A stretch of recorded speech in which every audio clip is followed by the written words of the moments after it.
কুরআনুল কারীমের এক নাম্বার মাশহুর নাম হলো কোরআন। কুরআনুল কারীমের বিভিন্ন জায়গায় নামটি এসেছে সূরাতুল কমারের মধ্যে, একবার নয়, দুইবার নয়, চারবার আল্লাহ পাক বলেছেন ওয়ালাকাদ ইয়াসসারনাল কুরআনা লিযিকরি ফাহাল মিন মুদ্দাকির। জোরে বলি আল্লাহু আকবার। ইয়াসসারনাল কুরআন, আল্লাহ পাক কোরআন নাযিল করার পর কোরআনটাকে সহজ করে দিয়েছেন। এই পৃথিবীতে Bible, Mahabharata, Gita, old testament, new টেস্টামেন্টের কোনো হাফেজ পৃথিবীতে নাই। বাংলা ইংরেজির হাফেজ নাই। আমার ভাইয়েরা, কোরআনুল কারীমের হাফেজের সংখ্যা গোটা পৃথিবীর মধ্যে 6 কোটি ছড়িয়ে গিয়েছে। জোরে বলি সুবহানাল্লাহ। আল্লাহ পাক বলতেছেন ইয়াসসারনাল কুরআন লিযিকরি ফাহাল মিন মুদ্দাকির। কোরআন নাযিল করার পর আমি কোরআনটাকে সহজ করে দিয়েছি। জোরে বলি সুবহানাল্লাহ। আমার ভাইয়েরা, কুরআনুল কারীমের 2 নাম্বার মাশহুর নাম হলো ফুরকান। আল্লাহ রাব্বুল আলামিন সূরাতুল ফুরকানের শুরুতে বলতেছেন তাবারাকাল্লাযী নাযালাল ফুরকানা আলাইহি লিয়াকুনা লিল আলামিনা নাযীরা। আল্লাহ পাক কোরআন নাযিল করার পর বলতেছেন ফুরকান। ফুরকান শব্দের অর্থ হলো সত্য মিথ্যার পার্থক্যকারী। এই কোরআন পড়লে, কোরআন বুঝলে আপনি বুঝতে পারবেন কোনটা সঠিক দল, কোনটা সঠিক পথ, আপনি সেটা বুঝতে পারবেন কোনটা হিজবুল্লাহ, কোনটা হিজবুল শাইতান। এই জন্য বলা হয়েছে ফুরকান। আমার ভাইয়েরা, কুরআনুল কারীমের 3 নাম্বার মাশহুর নাম হলো কিতাব। আল্লাহ রাব্বুল আলামিন সূরাতুল বাকারার শুরুতে বলতেছেন যালিকাল কিতাবু লা রাইবা ফি। আল্লাহ পাক কোরআন নাযিল করার পর চ্যালেঞ্জ করতেছেন যালিকাল কিতাব, এটা এমন একটি কিতাব লা রাইবা ফি। জোরে বলি সুবহানাল্লাহ। এতে কোনো সন্দেহ নাই, সন্দেহের অবকাশও নাই। এই পৃথিবীতে যতগুলো রাইটার আছে তারা বই লেখার পর বইয়ের শেষে লিখে দেয়, এই বইটা লিখতে গিয়ে, সংস্কার করতে গিয়ে আপনাদের দৃষ্টিতে যদি কোনো ভুল ধরা পড়ে আপনারা আমাকে জানাবেন, পরবর্তী সংস্কারে সংশোধন করার চেষ্টা করব। আমার ভাইয়েরা, দিনাজপুরের মুসলমান, আল্লাহ পাক কোরআন নাযিল করার পর প্রথমে ওপেন চ্যালেঞ্জ করতেছেন যালিকাল কিতাব লা রাইবা ফি। জোরে বলি সুবহানাল্লাহ। আমার ভাইয়েরা, কুরআনুল কারীমের 4 নাম্বার মাশহুর নাম হলো তানজিল। আল্লাহ রাব্বুল আলামিন বলতেছেন তানজিলুল কিতাবি মিনাল্লাহিল আজিজিল হাকীম। কুরআনুল কারীমের 5 নাম্বার মাশহুর নাম হলো যিকির। আল্লাহ রাব্বুল আলামিন বলতেছেন ইন্না নাহনু নাযালনাল যিকরা ওয়া ইন্না লাহু লাহাফিজুন। জোরে বলি সুবহানাল্লাহ। আল্লাহ পাক বলতেছেন এই কোরআন নাযিল করার পর এর হেফাজতের দায়িত্ব, এর সংরক্ষণের দায়িত্ব আল্লাহ পাক নিয়েছেন। জোরে বলি সুবহানাল্লাহ। আমি সেই কোরআন থেকে সূরা বাকারার 186 নং আয়াত তেলাওয়াত করেছি। আমার ভাইয়েরা, মাহফিল যারা আপনারা শুনতে এখানে এসেছেন, মাহফিলের আইন আছে 4টা। জোরে বলেন কয়টা? 4টা আইন আছে। আমার ভাইয়েরা, মাহফিলের 1 নাম্বার আইন হলো সূরা মুজাদালা আয়াত নাম্বার 11। আল্লাহ রাব্বুল আলামিন বলতেছেন ইয়া আইয়ুহাল্লাযীনা আমানু ইযা ক্বিলা লাকুম তাফাসসাহু ফিল মাজালিস। আল্লাহ পাক বলতেছেন ওহে ঈমানদারগণ, যখন কোন মাহফিল থেকে, কোন মাজলিস থেকে আহ্বান করা হবে, সামনের জায়গাটা পূরণ করে বসো। 1 সেকেন্ড দেরি না করে এই আয়াতকে অনুসরণ করে সামনের যে ফাঁকা জায়গাটা আছে আপনারা পূরণ করে দেন। এই হুকুমটা কার? আল্লাহর হুকুম। এই হুকুমটা না মানলে কবিরা গুনাহ হবে। দলিল সূরা মুজাদালা আয়াত নাম্বার 11। ইয়া আইয়ুহাল্লাযীনা আমানু ইযা ক্বিলা লাকুম তাফাসসাহু ফিল মাজালিস। যখন তাফসীর মাহফিল থেকে আহ্বান করা হবে, সামনের জায়গাটা পূরণ করে দাও। 1 সেকেন্ড দেরি না করে উচিত হবে সামনের জায়গাটা পূরণ করে দেওয়া। আমার ভাইয়েরা, মাহফিলের 2 নাম্বার আইন হলো সূরা আরাফ। আল্লাহ রাব্বুল আলামিন বলতেছেন ওয়াইযা কুরিয়াল কুরআনু ফাসতামিউ লাহু ওয়া আনসিতু লাআল্লাকুম তুরহামুন। যেখানে কোরআন এবং হাদিস থেকে আলোচনা করা হয়, দার্স দেওয়া হয়, কোরআনের তাফসীর করা হয়, ব্যাখ্যা করা হয়, মনোযোগ সহকারে শুনতে হবে। এই হুকুমটা কার? জোরে বলেন কার? আমার ভাইয়েরা, মাহফিলের 3 নম্বর আইন হলো সূরা নাহল আয়াত নাম্বার 98। আল্লাহ রাব্বুল আলামিন বলতেছেন, ফাইযা ক্বরাআতাল কুরআনা ফাসতাইয বিল্লাহি মিনাশ শাইতানির রাজীম। সকলে বলেন আউযু বিল্লাহি মিনাশ শাইতানির রাজীম। মাহফিলের 4 নম্বর আইন হলো সূরা নামল আয়াত নাম্বার 30। আল্লাহ রাব্বুল আলামিন বলতেছেন, ইন্নাহু মিন সুলাইমান ওয়া ইন্নাহু, সকলে আমার সাথে পড়েন, বিসমিল্লাহির রহমানির রহিম। ওয়া ইযা সাআলাকা ইবাদি আন্নী ফাইন্নী করিব। আমার ভাইয়েরা, মূল আলোচনায় চলে যাই, যেহেতু সময় খুব কম। আজকের আলোচ্য বিষয় হলো দোয়া। এই আয়াতের মধ্যে আল্লাহ পাক বলতেছেন, বান্দা দোয়া করতে দেরি, আমি কবুল করতে দেরি না। জোরে বলি সুবহানাল্লাহ। আজকে মাহফিল শেষে দোয়া হবে, তাফসীর মাহফিল শেষে দোয়া হয়, নামাজ শেষে দোয়া হয়, ইসরার সবে দোয়া হয়, মহাসম্মেলনে দোয়া হয়, টঙ্গীর ইজতেমায় দোয়া হয়। হে আল্লাহ, মুসলমানদেরকে হেফাজত করো। যতই দোয়া হয় মুসলমানদের উপর আর নির্যাতন বাড়ে। কথা বলেন ঠিক কিনা? যতই দোয়া হচ্ছে, টঙ্গীর ইজতেমায় লক্ষ লক্ষ মানুষ নিয়ে দোয়া হয়, মাহফিল শেষে দোয়া হয়, আজকেও দোয়া হবে। হে আল্লাহ, মুসলমানদেরকে হেফাজত করো। যতই দোয়া হচ্ছে মুসলমানদের উপর নির্যাতন বাড়তেছে। কথা বলেন ঠিক কিনা? তাহলে তো আয়াতের সাথে বাস্তবতার কোনো মিল নাই। আল্লাহ পাক বলতেছেন সূরা বাকারা আয়াত নাম্বার 186, ওয়া ইযা সাআলাকা ইবাদি আন্নী ফাইন্নী করিব। বান্দা যখন দোয়া করবে, উজিবুদ দাওয়াতাদ দা ইযা দাআনি ফালইস্তাজিবু লি ওয়াল ইউমিনু বি। যখন বান্দা দোয়া করবে, আমি আল্লাহর উচিত হলো সঙ্গে সঙ্গে দোয়া কবুল করা। কিন্তু এতই দোয়া হচ্ছে, দোয়া কেন কবুল হয় না? আমার ভাইয়েরা, ইমাম শামসুদ্দিন আয-যাহাবী রাহমাতুল্লাহ আলাইহি এই আয়াতের তাফসীর করতে গিয়ে বলেছেন, 10 শ্রেণী মানুষের দোয়া কখনো কবুল হবে না। জোরে বলে নাউজুবিল্লাহ। তাহলে আজকের আলোচনার বিষয় হলো দোয়া কেন কবুল হয় না? এত দোয়া হয়, দোয়া কেন কবুল হয় না? আমার ভাইয়েরা, ইমাম শামসুদ্দিন আয-যাহাবী রাহমাতুল্লাহ আলাইহি সূরাতুল বাকারার 186 নং আয়াত তাফসীর করতে গিয়ে বলেছেন, ও পৃথিবীর মানুষ, তোমরা এই 10 শ্রেণীর মানুষ যেই সমাজের মধ্যে, যে মসজিদের মধ্যে, যে মাহফিলে থাকবেন, তোমরা দোয়া করবা, চোখের পানি শেষ হয়ে যাবে, চোখ দিয়ে রক্ত ঝরবে, রক্ত শেষ হয়ে যাবে, শরীরের ক্যালসিয়াম চোখ বেয়ে বেয়ে পড়বে। ও দিনাজপুরের মুসলমান, ইমাম শামসুদ্দিন আয-যাহাবী রাহমাতুল্লাহ আলাইহি আয়াতের তাফসীর করতে গিয়ে বলেছেন, 10 শ্রেণী মানুষের দোয়া কখনো কবুল হবে না। জোরে বলে নাউজুবিল্লাহ। তাহলে আজকের আলোচ্য বিষয় কি? দোয়া কেন কবুল হয় না? 1 নাম্বার, আল মুশরিকুন, মুশরিক যারা, এতে দোয়া কোশ্চিন কালো কবুল হবে না। অর্থাৎ শিরককারী যারা। শিরক প্রথমত 2 প্রকার, একটা হলো আশিরকু বিযাত, 2 নাম্বার হলো আশিরকু বিসিফাত। আশিরকু বিযাত কাহাকে বলা হয়? মূর্তি তৈরি করিয়া, সেটাকে খোদা মনে করিয়া তার কাছে কিছু চাওয়া।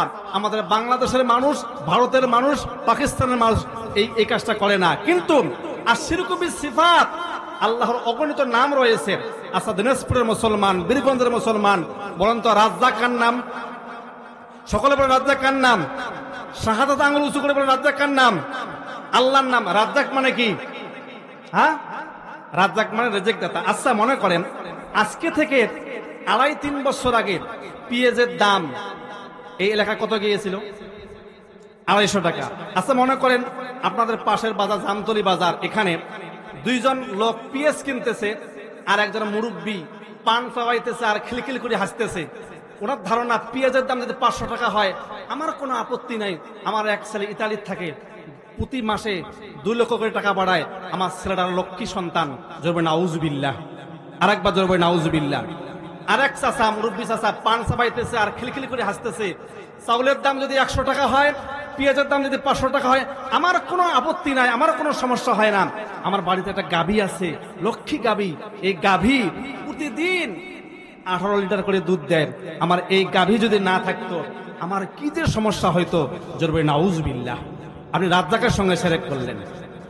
আমার ভাইয়েরা, কিয়ামতের দিন মুসিবতের সময় একদল লোককে জান্নাতে যাওয়ার নির্দেশ দেওয়া হবে। জান্নাতে যাওয়ার পর ও দিনাজপুরের মুসলমান গভীর মনোযোগ দিবেন, জান্নাতে যাওয়ার পর জান্নাতের সব নিয়ামত দেখানো হবে। দেখানোর পর আবার জান্নাত থেকে ফেরত নিয়ে আসা হবে।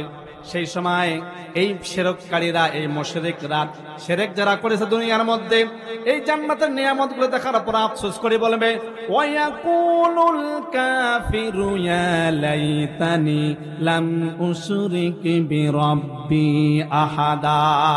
হায় আফসোস, আমরা যদি দুনিয়াতে রবের সাথে যদি শিরক না করতাম। শিরক এমন একটা মারাত্মক গুনাহ, ইন্না শিরকা লা যুলমুন আযীম। যতগুলো গুনাহ আছে তার মধ্যে সবচাইতে মহা বড় গুনাহ হলো শিরকের গুনাহ। তারপর নাউজুবিল্লাহ। আমার ভাইয়েরা, শিরক যারা করবে এদের জন্য জান্নাত হারাম। দলিল সূরা মায়েদা আয়াত নাম্বার 72।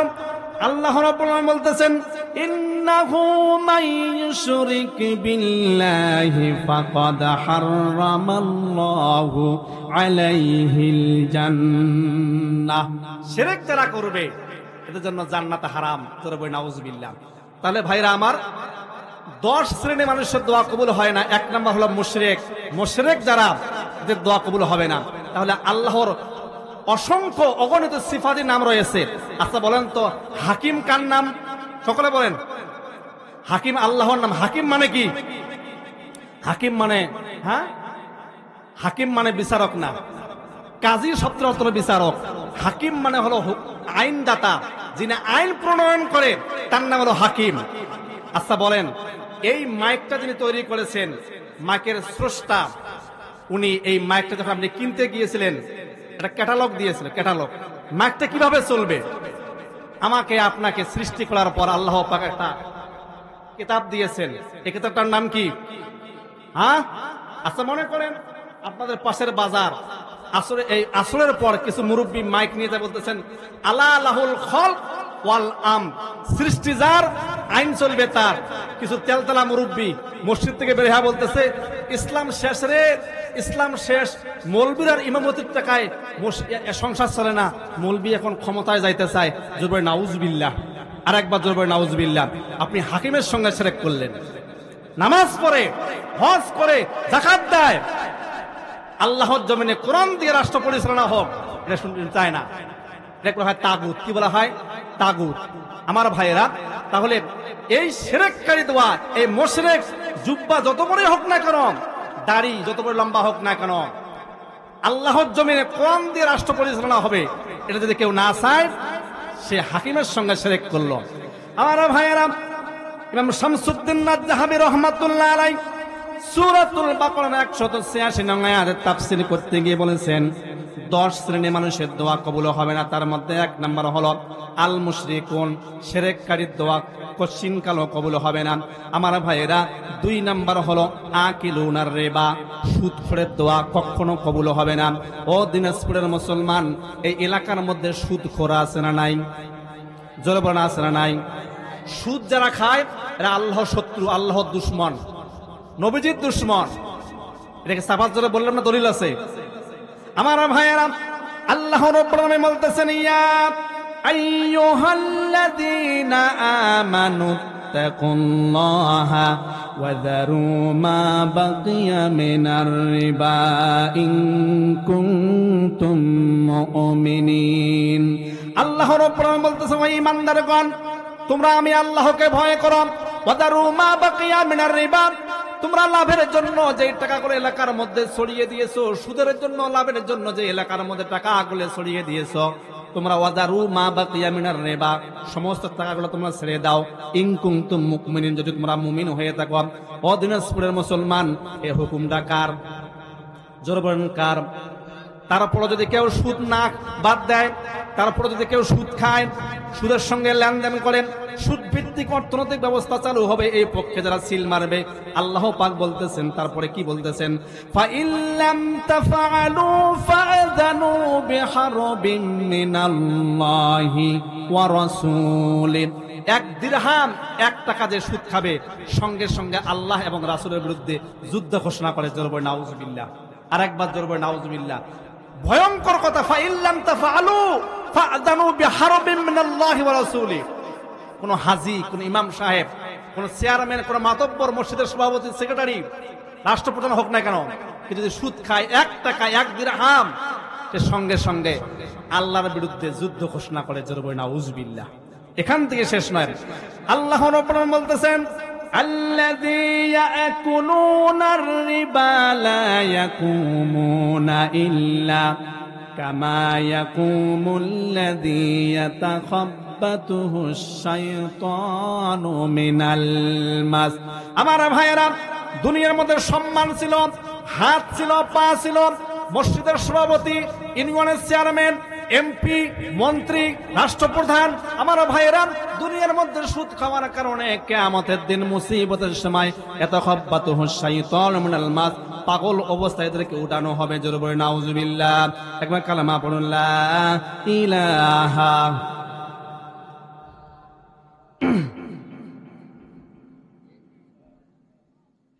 লা ইলাহা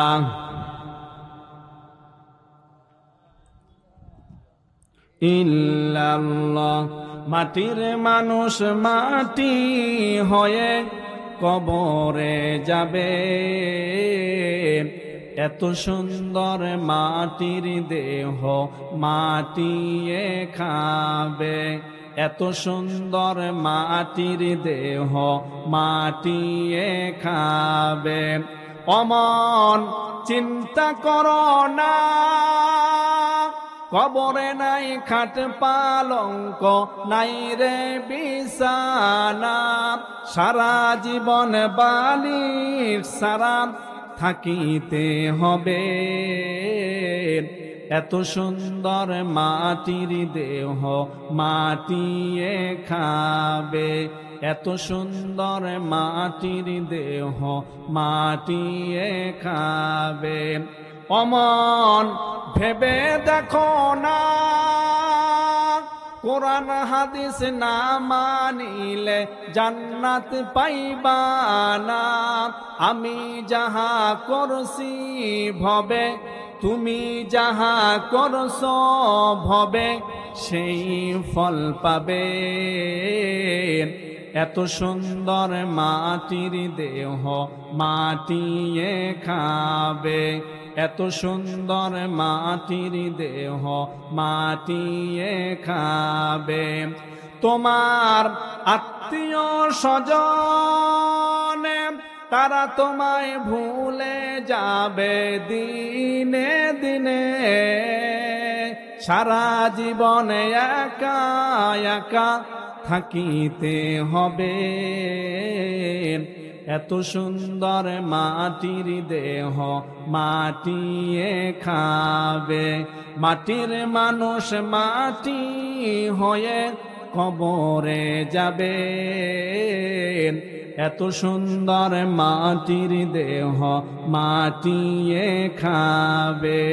কথা বলেন ঠিক কিনা আমার ভাইয়েরা? তাহলে দোয়া কেন কবুল হয় না? আকিলুনার রিবা, সুদ করে যেই সমাজের মধ্যে বসবাস করবে, সুদ করে আল্লাহর শত্রু, মুসলমানের শত্রু, জমিনের শত্রু, ইমানদারের শত্রু। আমার ভাইয়েরা, 1 দিরহাম 1 টাকা যদি কেউ সুদ খায়, ফা ইল্লাম তাফআলু ফাআযানু বিহারবিন মিনাল্লাহি ওয়া রাসূলিহি, সে সঙ্গে সঙ্গে আল্লাহ এবং রাসূলের বিরুদ্ধে যুদ্ধ ঘোষণা করে। জোরে বলে নাউজুবিল্লাহ। আরেকবার জোরে বলে নাউজুবিল্লাহ। আল্লাহ রাব্বুল আলামিন কোন এলাকার মধ্যে, কোন রাষ্ট্রের মধ্যে, কোন সম্প্রদায়ের মধ্যে গজব দিতে চান না, কিন্তু রাষ্ট্রের মধ্যে, যে রাষ্ট্রের মধ্যে, যে এলাকার মধ্যে 2টা পাপ ছড়িয়ে পড়বে, ইযা যহরাতিজ জিনা ওয়ার রিবা, জিনা এবং সুদ যে এলাকার মধ্যে চালু থাকবে, কদ আহাল্লু বিআনফুসিহিম আযাবাল্লাহ, এই জিনা এবং সুদের পাপগুলো আসমান থেকে গজবগুলোকে টেনে নিয়ে আসে। জোরে বলে নাউজুবিল্লাহ। আরেকবার জোরে বলে নাউজুবিল্লাহ। মারাত্মক কথা। কদ আহাল্লু বিআনফুসিহিম আযাবাল্লাহ, আল্লাহ পাক কোন এলাকার মধ্যে গজব দিতে চান না, ভাইরাস দিতে চান না, মহামারী দিতে চান না, দুর্ভিক্ষ দিতে চান না। কিন্তু যে এলাকার মধ্যে জিনা এবং সুদের পাপ ছড়িয়ে পড়বে, সুদ ভিত্তিক অর্থনৈতিক ব্যবস্থা চালু হবে, সেই এলাকার মধ্যে কদ আহাল্লু বিআনফুসিহিম আযাবাল্লাহ, পাপগুলো আসমান থেকে গজবগুলোকে টেনে নিয়ে এসে যেতে বলে নাউজুবিল্লাহ। আমার ভাইয়েরা, ইমাম শামসুদ্দিন আয-যাহাবী রাহমাতুল্লাহ আলাইহি বলেছেন, দোয়া কেন কবুল হয় না? এক নম্বর আল মুশরিকুন, মুশরিক যারা, এদের দোয়া কখনো কবুল হবে না। দিনাজপুরের মুসলমান। দুই নম্বর হলো আকিলুনার রিবা, সুদখোরের দোয়া কখনো কবুল হবে না। ব্যাখ্যা দিতে গেলে আরো সময় লাগবে, আমি সংক্ষিপ্ত বলতেছি। তিন নম্বর হলো উকুকুল ওয়ালিদাইন, পিতা মাতার অবাধ্য সন্তান। আমার ভাইয়েরা নামাজ পড়ে, হজ করে, যাকাত দেয়, কিন্তু মা বাবার সাথে ভালো সম্পর্ক নাই, এরকম কুলাঙ্গার সন্তান আছে না নাই? নামাজ পড়তে পড়তে সাদা চামড়াটা কালো হয়ে গিয়েছে, হজ করে, যাকাত দেয়, শহরে বাড়ি করেছে, লেখাপড়া করে, অনেক শিক্ষিত হয়েছে, হায়ার এডুকেটেড, সমাজের মধ্যে সম্মানীয় ব্যক্তি উনি, শহরে থাকে, মা বাবার সাথে ভালো সম্পর্ক নাই। রাসূল করিম সাল্লাল্লাহু আলাইহি সাল্লাম বলেছেন, হুমা জান্নাতুকা ওয়া নারুকা, পিতা মাতায় সন্তানের জন্য জান্নাত আর পিতা মাতায় সন্তানের জন্য জাহান্নাম। আমার ভাইয়েরা, সাহাবায়ে ইকরাম এর ব্যাখ্যা বুঝতে পারে নাই, প্রশ্ন করা হয়েছে, ইয়া রাসূলুল্লাহ, ইয়া হাবিবাল্লাহ, পিতা মাতার সন্তানের জন্য জান্নাত আর পিতা মাতায় সন্তানের জন্য জাহান্নাম, এর ব্যাখ্যা কি? আমরা তো কিছুই বুঝতে পারলাম না।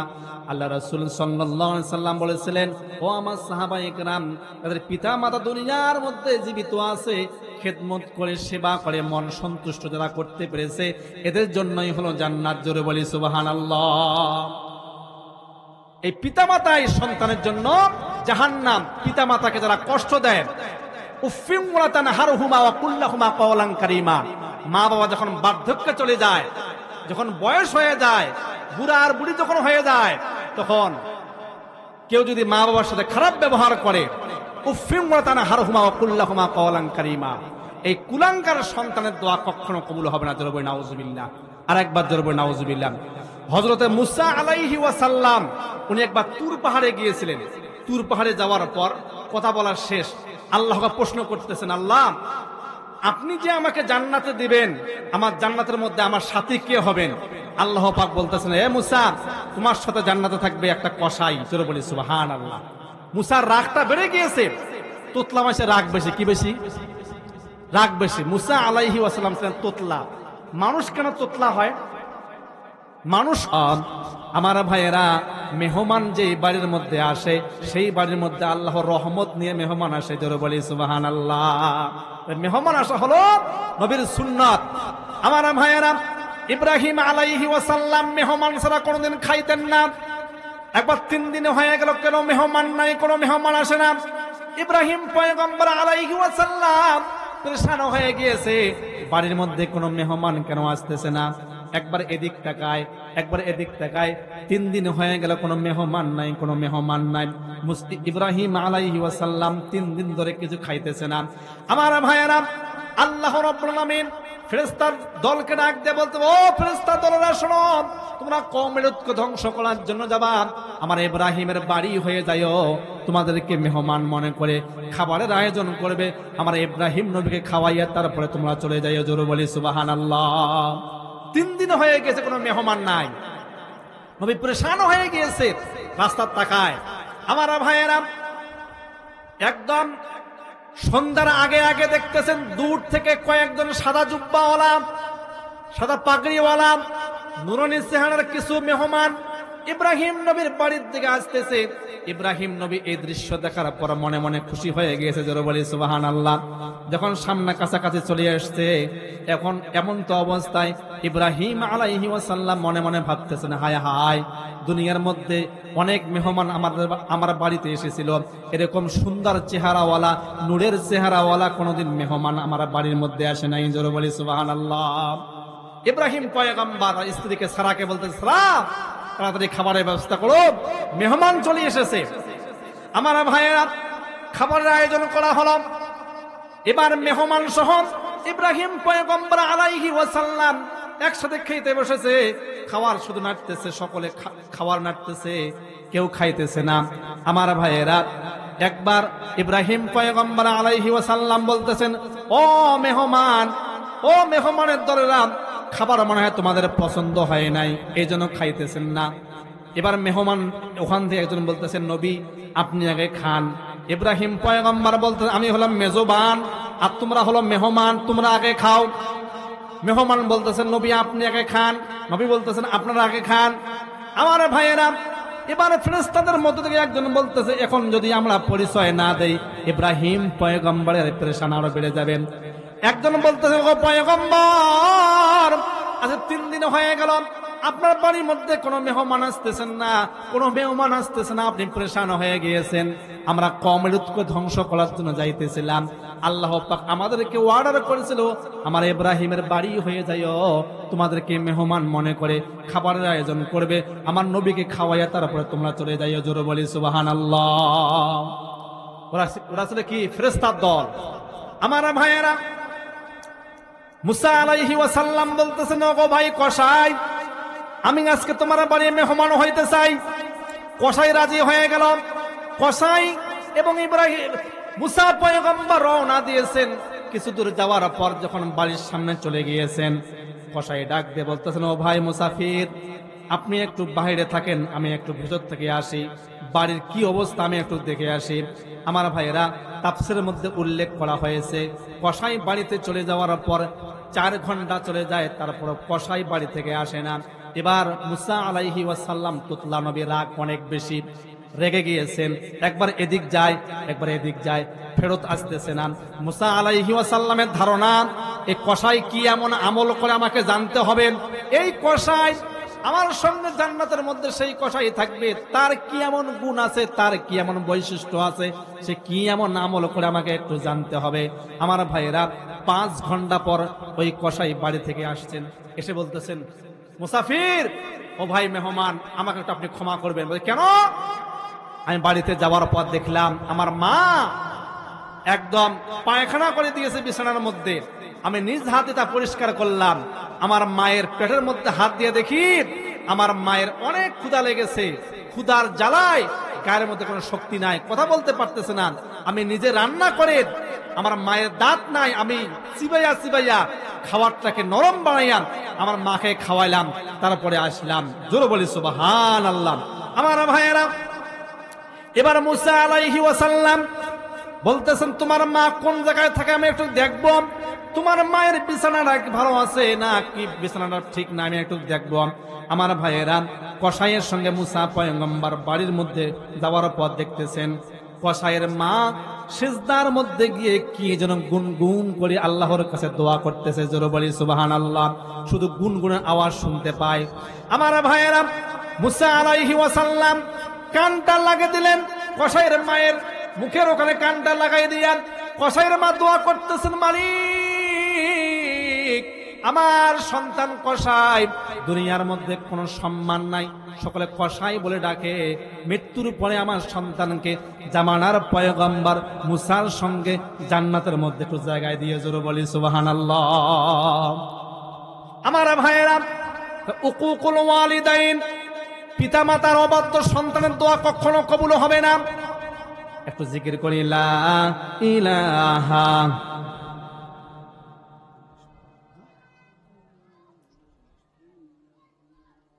লা ইলাহা লা ইলাহা। নবীজির আশেকের, মাওলাজির গোলামের কোনো চিন্তা নাই, চলো নবীজির জান্নাতে মদিনাতে যাই, চলো নবীজির জান্নাতে মদিনাতে যাই। কে কে যাবে মদিনায়, মদিনাতে কান্দে নবী উম্মতের মায়ায়, দিন রজনী কান্দেন যিনি, দিন রজনী কান্দেন যিনি, শুয়ে মাদিনায়। চলো নবীজির জান্নাতে মাদিনাতে যাই। আমার ভাইয়েরা, আপনারা আজকে এখানে মাহফিল শুনতে এসেছেন হাসরের ময়দানে। এখন জান্নাতের মধ্যে একটা সমাবেশ হবে, বিশাল সমাবেশ, বিশাল সমাবেশ হবে। সেই সমাবেশের মধ্যে একজন ঘোষক ঘোষণা করবেন, ও জান্নাতি বান্দারা বান্দিরা, তোমরা দুনিয়াতে কে কে গান শোনো নাই একটু হাত তোলো, জোরে বলি সুবহানাল্লাহ। একজন ঘোষক ঘোষণা করবেন, ও জান্নাতি আল্লাহর বান্দা বান্দিরা, তোমার দুনিয়ার মধ্যে কে কে গান শোনো নাই একটু হাত তোলো। সেদিন জান্নাতীরা সকলে হাত তুলবে, আল্লাহ আমরা কোনোদিন দুনিয়ার মধ্যে গান শুনে নেই, জোরে বলি সুবহানাল্লাহ। একজন ঘোষক ঘোষণা করবেন, আজকে তোমাদেরকে বিশ্ব কণ্ঠশিল্পীর দ্বারাই গান শোনানো হবে। জান্নাতীরা আশ্চর্য হয়ে যাবে, আজকে গান শোনানো হবে। হ্যাঁ, ডাক দেওয়া হবে বিশ্ব কণ্ঠশিল্পী দাউদ পয়গম্বরকে। দাউদ পয়গম্বর আল্লাহ রাব্বুল আলামিন এত সুন্দর কণ্ঠ দিয়েছিলেন, এত সুন্দর কণ্ঠ দিয়েছিলেন। যখন আতাইনা দাউদ জাবুরা, দাউদ পয়গম্বর যখন জাবুর কিতাব তেলাওয়াত করতেন, আকাশের উড়ন্ত পাখিগুলো থমকে দাঁড়িয়ে যেত, জোরে বলি সুবহানাল্লাহ। আমার ভাইয়েরা, দাউদ পয়গম্বর যখন কোন সমুদ্রের কিনারায় কিংবা কোন নদীর কিনারায় গিয়ে জাবুর কিতাব তেলাওয়াত করত, একদম সমুদ্রের নদীর মাছগুলো দাউদ পয়গম্বরের কণ্ঠে তেলাওয়াত শোনার জন্য একদম কিনারায় আসতো, জোরে বলি সুবহানাল্লাহ। আমার ভাইয়েরা, দাউদ পয়গম্বর যখন তেলাওয়াত করতেন জাবুর কিতাব, এমনকি গর্তের পিপলিকা পর্যন্ত দাউদ পয়গম্বর তেলাওয়াত শোনার জন্য গর্ত থেকে বের হয়ে আসত, সাপগুলো বের হয়ে আসত, বনের হিংস্র প্রাণীরা পর্যন্ত দাউদ পয়গম্বরের কাছাকাছি চলে আসত। দাউদ পয়গম্বরকে ডাক দেওয়া হবে, ও পয়গম্বর দাউদ এদিকে আসেন। দাউদ পয়গম্বর স্টেজের মধ্যে চলে আসবেন। এবার দাউদ পয়গম্বরকে ঘোষণা করা হবে, ও পয়গম্বর আপনি একটু গান শোনান, সুবহানাল্লাহ বলেন। দাউদ পয়গম্বরকে বলা হবে, আপনি একটু গান শোনান। দাউদ পয়গম্বর আলাইহি ওয়াসাল্লাম উনি বলবেন, আমি কি গান শোনাবো? একজন ঘোষক ঘোষণা করবেন, শেষ নবীর উপর যে কিতাব অবতীর্ণ করা হয়েছিল মহাগ্রন্থ কোরআনুল কারীম থেকে আপনি গান শোনান। আমার ভাইয়েরা, সেদিন দাউদ পয়গম্বর বলবেন, সেই কিতাবের মধ্যে সূরা আছে 114টা, আমি কোন জায়গা থেকে শোনাবো? একজন ফেরেশতা ঘোষণা করবেন, ওগো পয়গম্বর দাউদ আপনি একটু তাহা থেকে তেলাওয়াত করে শোনান। আমার ভাইয়েরা গভীর মনোযোগ দিবেন। দাউদ পয়গম্বর আউযু বিল্লাহি মিনাশ শাইতানির রাজীম বিসমিল্লাহির রহমানির রহিম বলে যখন তেলাওয়াত শুরু করবে, তাহা মা আনসালনা আলাইকাল কুরআনা লিতাশকা, জান্নাতীগুলো শুধু দুলতে থাকবে, দুলতে থাকবে, দুলতে থাকবেন। ও দিনাজপুরের মুসলমান, পাশে যদি কোনো মাদ্রাসা থাকে, হাফেজি মাদ্রাসা, গভীর রাত্রে কিংবা সকাল সন্ধ্যায় দেখবেন ছাত্ররা কোরআন শরীফ পড়তেছে, ইয়াসিন ওয়াল কুরআনিল হাকিম, পরে আর দোলে, পরে আর দোলে। কথা বলেন ঠিক কিনা?